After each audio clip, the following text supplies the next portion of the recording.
Hi friends, स्वागत है आप सभी का मिशन क्वेश्चन सेंटर में। इस वीडियो में बात करेंगे इंपॉर्टेंट क्वेश्चन के बारे में डिस्कस करेंगे। पॉलिटी के इंपॉर्टेंट क्वेश्चन टॉपिक है आपका संविधान के स्रोत हैं और ये टॉपिक है इंपॉर्टेंट क्वेश्चन बनते हैं सारे। तो इसमें बेसिक चीज़ें आपको जस्ट पता भी होंगी कि आपका मतलब मूल कर्तव्य कहाँ से लिए गए, यूएसएसआर मतलब रशिया सोवियत रूस से लिए गए। फिर उसके बाद में अगर आपसे पूछे कि समवर्ती सूची कहाँ से, ऑस्ट्रेलिया से, संयुक्त अधिवेशन ऑस्ट्रेलिया से, इस तरीके से जो कंट्री हैं उनके पूछा जाएगा। इंपॉर्टेंट क्वेश्चन वही कर लेंगे। 70% जो प्रावधान किया गया 1935 के अधिनियम से किया गया, 30% आपका विदेशी स्रोत हैं, तो वो याद रखना। पहला क्वेश्चन है, भारतीय संविधान की कौन सी विशेषता इंग्लैंड से ली गई है? तो ये हो जाएगी आपकी संसदीय प्रणाली हो जाएगा, ब्रिटेन से ली गई। कहाँ से भैया? संसदीय प्रणाली। मूल अधिकार जस्ट आपको पता ही है भैया, अमेरिका के संविधान से। सर्वोच्च न्यायपालिका तो ये भी अमेरिका के संविधान से। भारतीय संविधान का कौन सा लक्षण आयरिश संविधान से अनुप्रेरित है? आयरलैंड से क्या लिया गया भैया? आयरलैंड से आपका डीपीएस भी लिए गए, नीति निर्देशक तत्व लिए गए हैं। और फिर उसके बाद में अगर आपसे पूछे कि मौलिक कर्तव्य कहाँ से लिए गए, तो आपका रूस से लिए गए। अगर आपसे पूछा जाए कि राज्यसभा में सदस्यों का मनोनयन ये कहाँ से लिया गया, तो राज्यसभा में सदस्यों का जो मनोनयन लिया गया है ये कहाँ से लिया गया, तो इसको बताना भैया, ठीक है। तो ये आयरलैंड से लिया गया है। भारतीय संविधान का सबसे बड़ा एकाकी स्रोत कौन सा? 1935 का अधिनियम हो जाएगा। भारत की संघीय व्यवस्था किस देश के संघीय व्यवस्था से अधिक समानता रखती है? तो जस्ट अभी बताया था, संघ वाली बात आती है तो वहाँ पे कनाडा लगा देना, इसमें सही हो जाएगा। अगला क्वेश्चन है, भारतीय संविधान में समवर्ती सूची कहाँ से? ऑस्ट्रेलिया से ली गई है। भारतीय संविधान के अंतर्गत संघों और राज्यों के बीच शक्तियों का विभाजन किसकी प्रेरणा पर आधारित है?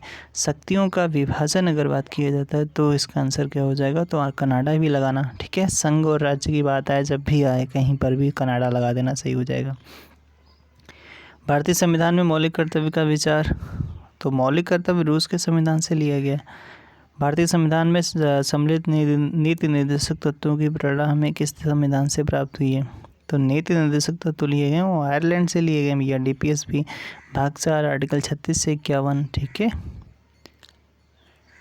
भारतीय संविधान में मौलिक अधिकारों का उल्लेख करते हुए किस देश का अनुसरण? मौलिक अधिकारों का तो अमेरिका भैया लगा देना, ठीक है। मौलिक अधिकार अमेरिका। भारत में संसद की संसदीय प्रणाली कहाँ से ग्रहण की गई? संसदीय प्रणाली आपका ब्रिटेन के संविधान से। फिर भारत के संविधान निर्माताओं ने न्यायिक पुनरावलोकन के विचार को, तो जस्ट अमेरिका, ठीक है। जुडिशियल रिव्यू, यहाँ से क्वेश्चन भी बनता है, भारत और अमेरिका के संविधान में समानता क्या है? तो ये जुडिशियल रिव्यू, ये ब्रिटेन के संविधान में नहीं है। कानून के समान संरक्षण की बात होती है, तो ये कहाँ से हो जाएगा? अमेरिका से ही हो जाएगा। भारतीय संविधान में आपातकालीन,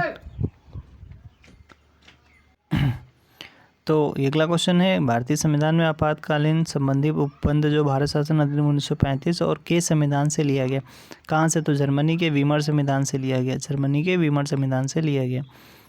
फिर उसके बाद में अगर वित्तीय आपातकाल पूछे तो आपसे कहाँ से? तो अमेरिका के संविधान से लिया गया, ठीक है। अमेरिका के संविधान से लिया गया।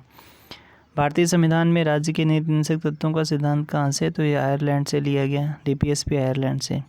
राष्ट्रपति द्वारा राज्यसभा के सदस्यों का मनोनयन नियम किस देश के संविधान से लिया गया? तो ये आपका आयरलैंड हो जाएगा, आयरलैंड। संविधान के संरक्षक के रूप में सर्वोच्च न्यायालय का अधिकार विश्व के किस संविधान से? सर्वोच्च न्यायालय का अधिकार अगर न्यायपालिका इस तरीके से अगर आता तो अमेरिका के संविधान लगा देना भैया, अमेरिका के संविधान से। भारतीय संविधान में उल्लिखित स्वतंत्रता समानता, तो इस फ्रांस की क्रांति से, फ्रांस की संविधान से लिया गया। 1789 में क्रांति हुई थी। भारत में कलेक्टर का पद औपनिवेशिक शासन ने उधार लिया कहाँ से? तो अपने कलेक्टर का पद भैया ब्रिटेन से। कहाँ से? ब्रिटेन से। विधि के समझ समानता समता की बात की जाती है, तो ये कहाँ से लिया गया? विधि के समझ, तो ये इंग्लैंड से लिया गया। और विधियों का समान संरक्षण होना चाहिए, ये आपका अमेरिका से लिया गया। सर्वसत्ता संपन्न संसद की अवधारणा किस देश की देन है? तो ये हो जाएगा इंग्लैंड की, ठीक है, इंग्लैंड की। लास्ट में क्वेश्चन बचा है भैया, एक बताना भी है, क्या बताना है आपको? कमेंट बॉक्स में बताना है क्वेश्चन कि एकल नागरिकता का प्रावधान कहाँ से लिया गया। दूसरा क्वेश्चन कमेंट बॉक्स में आपको ये बताना है केंद्र का शक्तिशाली होना है कि ये किस देश के संविधान से लिया गया। और तीसरा क्वेश्चन आपको ये बताना है कि भारतीय संविधान और ब्रिटिश संविधान में मेन डिफरेंस क्या है, ठीक है। तो आज के लिए इतना ही। Thank you, thanks for watching. Like share subscribe जरूर करना वीडियो को। और सब्सक्राइब नहीं किया वो भी सब्सक्राइब कर लेना ताकि आपको नोटिफिकेशन मिलता रहेगा।